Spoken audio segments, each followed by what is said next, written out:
Hi, I'm the developer of Democracy 3. I'm still working on it, and I just thought I'd do a quick video to sort of say some of the stuff that I've been putting in recently, although a lot of it's behind the scenes, so it's not easy to kind of demo, but I'm going to go through what you can see.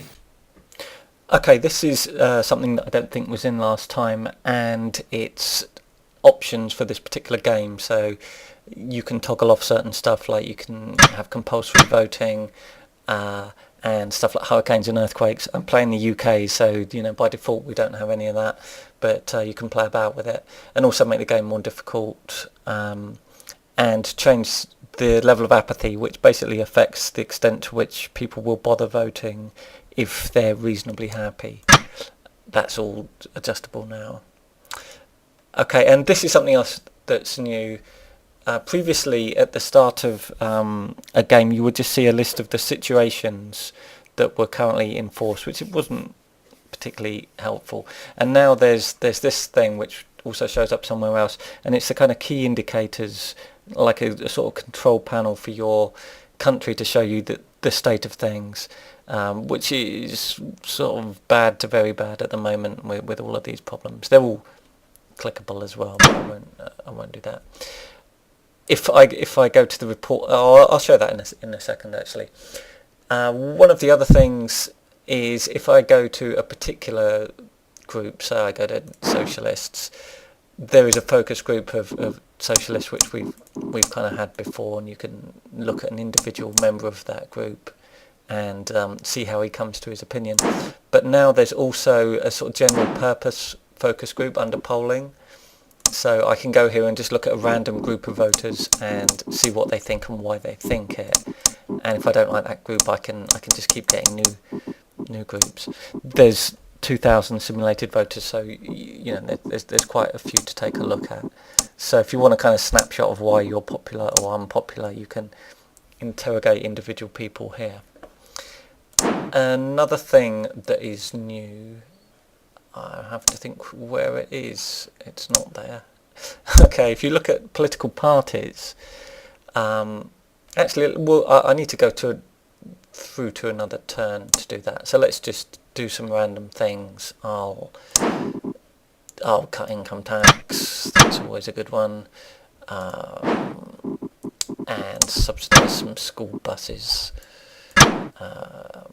What other random thing could I do? Robotics research grants. Think long term. Okay, I'm just going to go to the next turn now, pretty quick. And actually here we are. That's that same information that was up earlier, so this is the sort of key indicators for how my country is doing. Something else that has changed here is that I'm not showing all of the report stuff that I've shown before if there's nothing to say. So you don't get a security report unless there's actually something to say about it. And there is a new report which is the cabinet, and that will tell you if you've got any disloyal ministers and generally how effective they are, so you can kind of keep an eye on that sort of stuff. Hopefully now, if I keep going there, if I go here, okay, you can see some extra information here. This is the amount of people in your party and the amount of activists who are really committed to your party and really support you. And previously it hasn't been that obvious why you should care, but they actually change voter turnout. So the opposition party's got more activists than me, even though they've got less members, so they've got a kind of like more hardcore support, and they're going to get an 8% boost to turnout for people who would generally vote for them, whereas we will only get a 5% turnout. So that difference between them could kind of swing the election. So this is a sort of pull against just being all things to all people. You need to energise your core supporters so that you have enough committed activists who are actually going to get the vote out on election day, presuming you don't have compulsory voting. I think this is probably new, these transitions which I quite enjoy between various screens. I'm always amused by such things. And this has changed. This is at the start of a game, so it's all fairly flat and boring. But this is basically the financial charts for the country and the economy. And I just changed things so that it's all kind of using the same scale, because previously income and expenditure was per quarter, whereas debt was obviously an absolute value, and now it's did they say annualized, I think, so that here it all kind of makes sense in terms of the level of debt against the level of income and expenditure, and you don't have some crazy axis stuff going on.